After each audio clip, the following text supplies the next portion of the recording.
Studio uvádí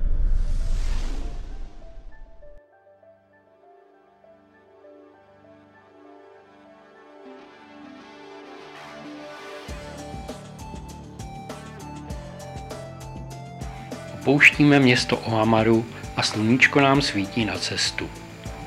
Míříme někam na jih do města Dunedin. Jedeme podél pobřeží a zastavujeme se na krásné pláži. Je zajímavá i s kamennými útesy a s lavičkou na vyhlídce. Je to léto u moře, jak má být. Jenom teplota vody nám jasně říká, proč je tu prázdno. Předvedeme si tu pár skopičin, popijeme kávu, vychutnáme krásu prostředí a pokračujeme dál.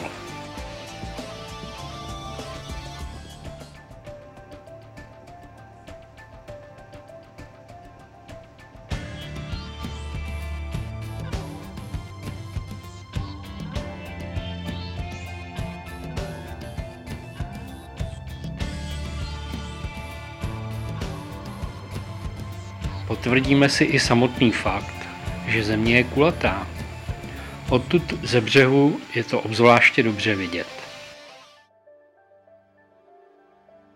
Proč ten Mirek tak brzdí? Teď už je mi to jasné. Srážka se stádem ovcí by hned na začátku cesty nebyla nic příjemného. Natož pak srážka s jejich ovčákem.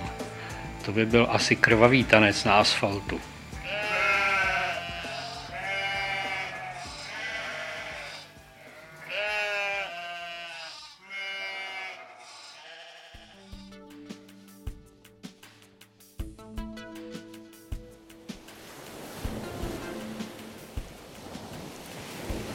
Silnice do Dunedinu vede podél pobřeží a tak pro suchozemce není nouze o hezká místa, kde se může rozplývat nad nádherou pobřeží.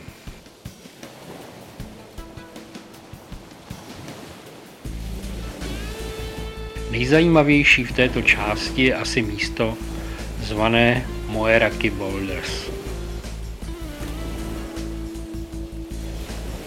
Jsou to zajímavé kamenné útvary, které by možná pan Däniken připsal rozsypaným kuličkám obrů. Vědci však přišli na něco jiného. Jak si vlastně pohrála sama příroda.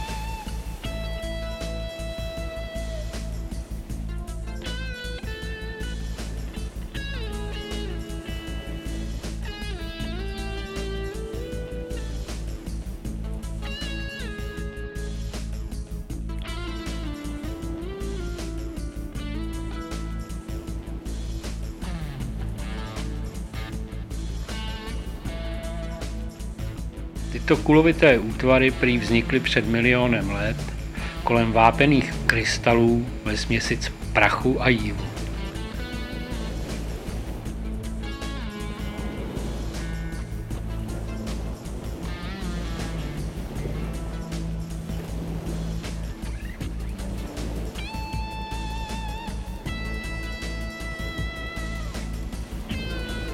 A tohle mi připomíná nějaké fosilní zbytky malého draka, ale je to jenom nějaká mořská kytka.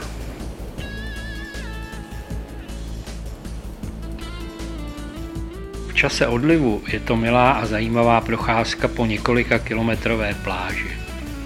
Ve svahu je stezka, kterou se dá přijít k oblíbené restauraci s výhledem na pláž a odtud už je to jenom kousek k našim autům.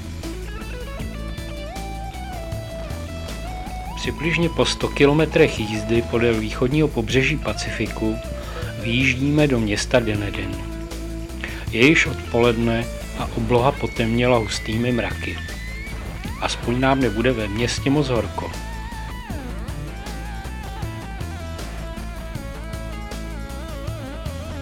Chvíli trvá kličkování městem, než najdeme parkoviště a pak pěšky docházíme k vlakovému nádraží. Nádraží je postaveno v edvardiánském stylu a okolí nádraží je stylově příbuzné a tak budovy okolo parku před nádražím působí příjemně.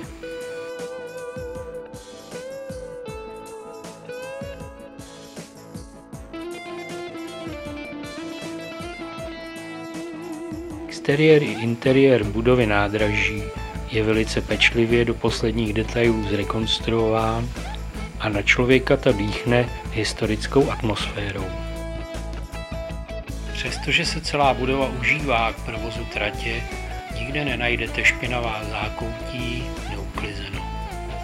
Naopak dlažba i obklady září, stěny jsou čisté a skleněné vitráže s ornamenty nabízejí pastvu pro oči.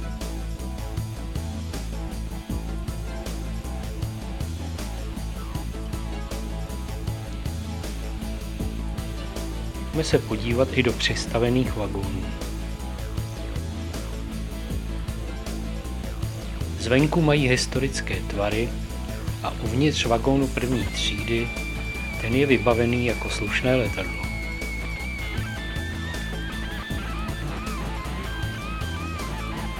Vedle ve druhé třídě je záchod s krásným vyhlídkovým oknem.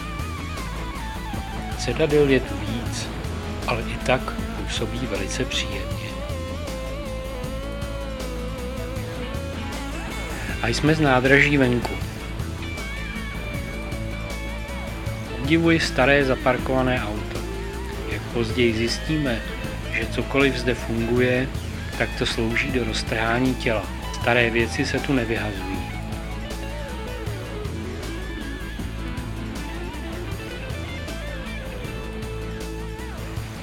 Musíme si také prohlédnout náměstí Oktagon, tedy náměstí ve tvaru 8 úhelníků. V obvodu jsou rozházeny obchody, restaurace a kavárny a na protilehlé straně je za mohutným schodištěm kostel svatého Pavla. Už u schodů se vytahuje oznámením, že ji nedávno navštívil princ Charles.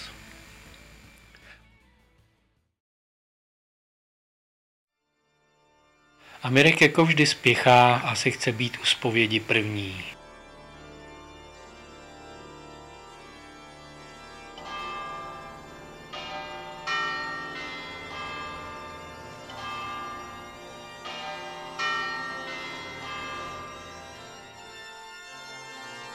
Prostor pro oltář je jakýsi podivně nový a pro mě tam nepasuje. Za to obrovské varhany, ty budou patrně chloubou nejenom kostela, ale i celého města.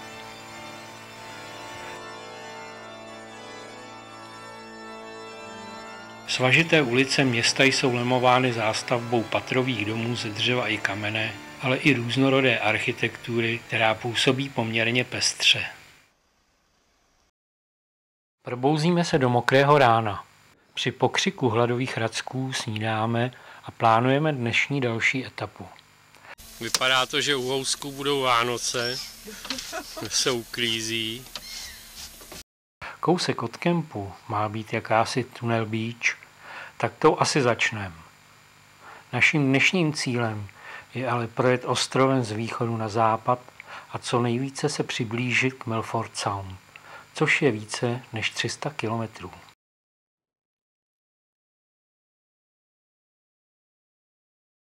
Cesta k Tunnel Beach vede přes farmářské pozemky, pastvinou a prudce klesající cestou. Tato uzavřená pláž kdysi udělala velký dojem na jakéhosi Johna Cargilla, který zde nechal vysekat přístupový tunel ve skále.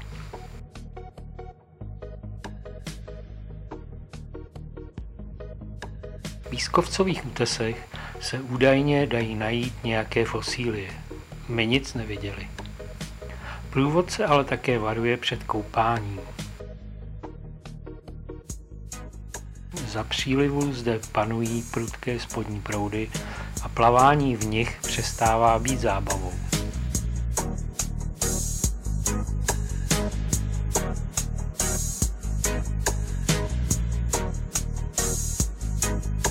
Protože jsme zde první a za odlivu, líbí se nám tady celý ten prostor i přes nízké mraky nad hlavou.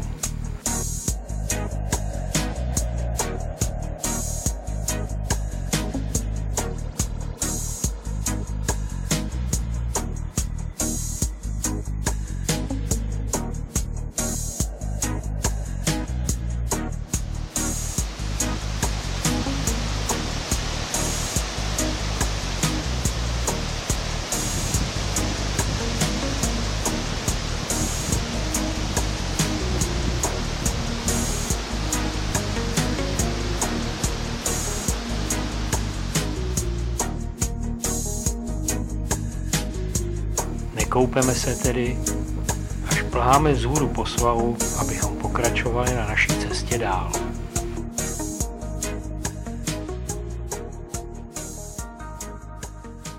Posledy projedeme Dunedinem a namíříme si to na poloostrov Otago.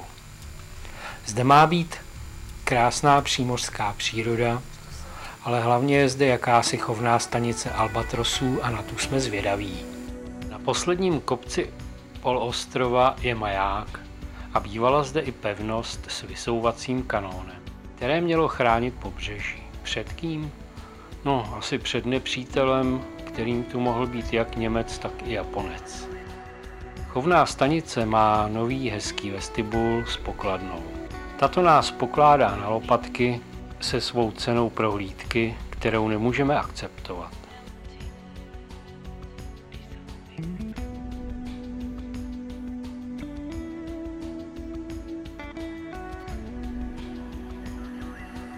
Scházíme dolů k moři, kde se vzájemně okukujeme z lachtany, kteří zde volně žijí. Poté vyrážíme vyhlídkovou silnicí, vinoucí se mezi kopci zpět. Musíme totiž vyrazit napříč ostrovem na západní stranu a čeká nás předlouhá cesta. Ženeme své stroje přes města s názvy Milton, Clinton, Gore, Riversdale, Lumsden a až v Te Anau si vlastně hledáme místo v kempu na přespání.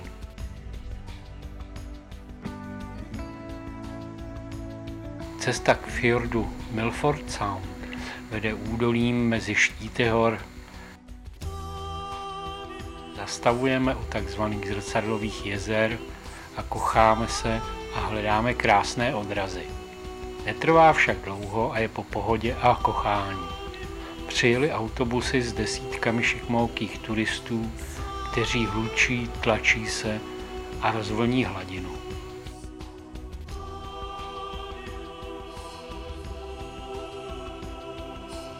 Na kávičku a svačinu zjíždíme na palouk u řeky, kde je příroda vystřižená jak z westernu. Pobíháme po břehu, ale i vodou a hledáme raky. Voda je tu průhledná, studená, ale není vidět, že by se pod hladinou něco hnulo. Krmíme se tedy z vlastních zásob.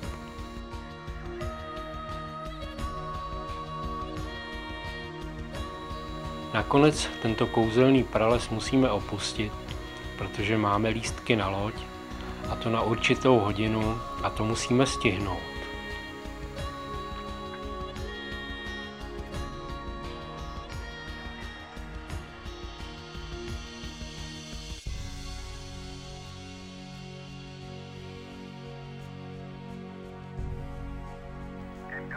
Silnice stoupá po úbočích kopců. U vjezdu do tunelu nám přichystá vodopád hezké pokoukání a zkracujeme si tím čekání, protože průjezd tunelem je řízený světly.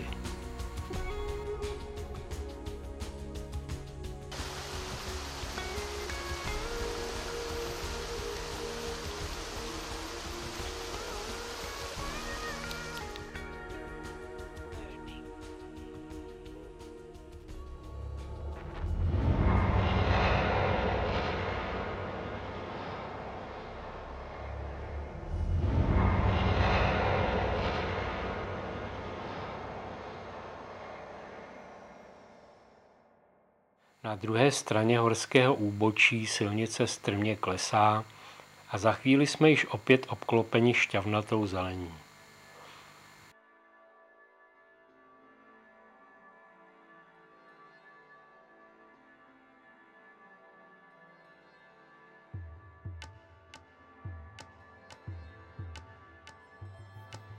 Poslední zastávka před Milford Sound jsou vodopády Chasm. Vodopád není skoro vidět, protože se za ty věky času zařezal hluboko do skály, ale pohled na tu čistou a dravou vodu osvěží.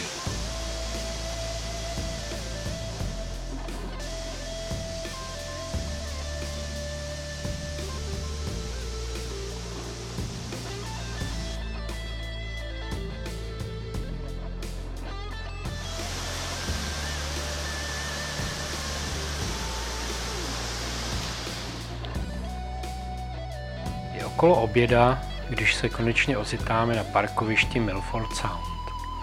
Na úrovni moře je dnes po oblačných dnech slunečno a nás překvapuje příjemné teplo.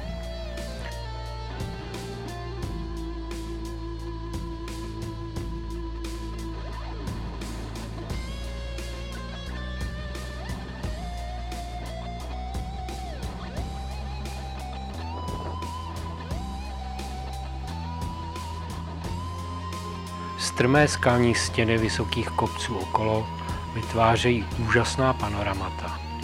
Nemůžeme se vynadívat. Trochu se tu porozhlédneme, osvěžíme a už hledáme pokladnu, kde si musíme jít dopředu koupený poukaz vyměnit za lístek na vyhlídkovou loď.